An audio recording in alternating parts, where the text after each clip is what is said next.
Memorial weekend means a lot of fun in the sun and the water. So tonight, Kendall Jones is here to talk about boat safety. Kendall?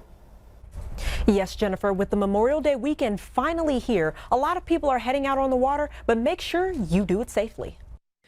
The Louisiana Department of Wildlife and Fisheries Enforcement Division says alcohol use is one of the leading causes of boating crash incidents and deaths on the water.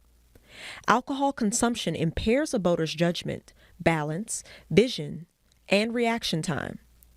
Major Clay Marcus, the boating law administrator for the state, says, "We want everyone to have a great time on the water, but more importantly, we want everyone to come home safe. Please have a sober operator, wear your personal flotation devices, and keep up to date on the weather this weekend while boating." Between 2019 and 2023, there were 107 boating deaths. Out of those, alcohol was a factor in 23, with 88 of the deaths recovered not wearing a personal flotation device, and 97 of the deaths for not taking a safe boating education course. At this time for 2024, Louisiana has reported 3 boating deaths. Other safety tips from the Department of Wildlife and Fisheries include checking out the weather before heading out, making sure you have life jackets, and bring plenty of drinking water.